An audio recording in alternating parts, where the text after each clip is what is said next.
What would you do if the coldest night of your life was also the night you were finally seen? There are homes where love is divided unevenly, where one child is seen, and another spends her whole life trying to be. Anya's home was that kind of house.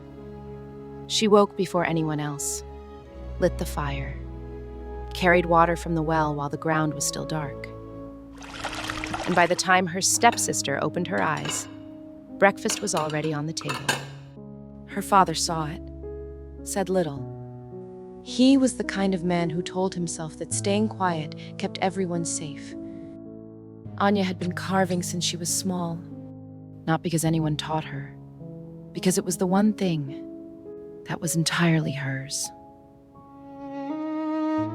Her stepmother appeared in the doorway, looked at her, then at the wood shavings on the floor. Wasting time again. The water jars need filling. Anya was loading firewood onto the sled, trip by trip, from the shed to the house. Tasha came outside, grabbed the rope. I want the sled. 2 more loads. Then it's yours. Let go! It's mine! It is not yours! Give it to me right now! Just give it! Ah!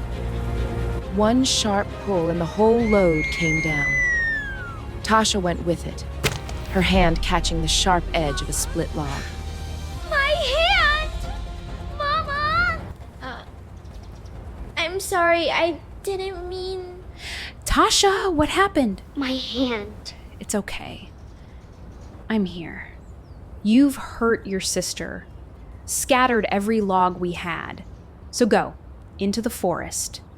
Bring back dry wood, every piece. Anya looked at the sky. The snow had already started. Now?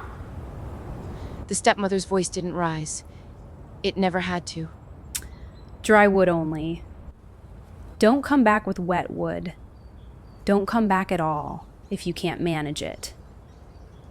Every branch she touched, wet. Every fallen log, buried, useless. So she went further and further, until she stopped and realized she no longer knew which direction was home. She sat down against a tree. The cold had long stopped hurting. She knew that wasn't a good sign. Then she heard footsteps. An old man came through the trees. Something in his eyes, still, pale, very old, that made fear feel unnecessary. What are you doing out here alone, girl? I came for firewood. In this storm? Aren't you cold? Her hands had stopped feeling anything a long time ago. But she looked at this quiet stranger, and something in her decided not to make her pain his problem. A little. But I'm all right. He studied her, then walked back into the trees. He came back. Aren't you cold? More than before. But I'm still here. He looked at her for a long moment, left again. The third time, the forest went completely still. Oh. Aren't you cold? Anya's hands were folded in her lap, her voice barely above a whisper. Yes. But I'm grateful to be here. He reached into his coat, a fur cloak, warm and heavy, placed over her shoulders. Then a chest set in the snow beside her. He opened the lid. I am Morozko. I have lived in this forest longer than anyone can remember. In all that time, few have sat where you sat tonight and asked nothing of me. Go home, girl. Her father had been there for hours. A man who had stayed quiet for too long and was only now understanding the cost. He was at the door before it opened. His hand found her shoulder. Some things cannot be said with words. The stepmother crossed the room, lifted the lid. The gold and silver caught the lamplight. Something moved behind her eyes. Anya had gone with nothing. A thin shawl, no food, no proper coat, and come back like this. Her gaze shifted to Tasha, still asleep, warm. Tasha was stronger, bigger.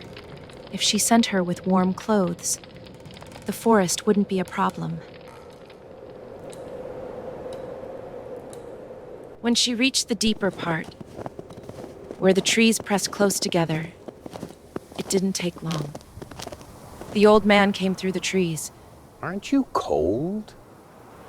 Can't you see I'm shivering? Obviously, I'm cold. He said nothing.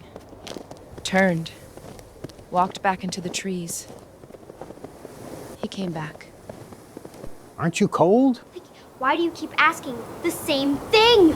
I told you, it's cold. It was cold before, and it's cold now.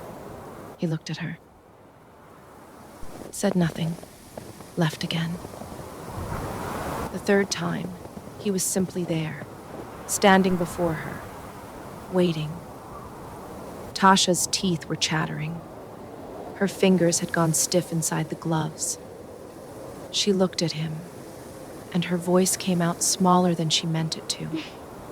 Are you gonna just stand there? Say something. The old man looked at her for a long, quiet moment. Then he turned and walked back between the trees, slowly, without looking back.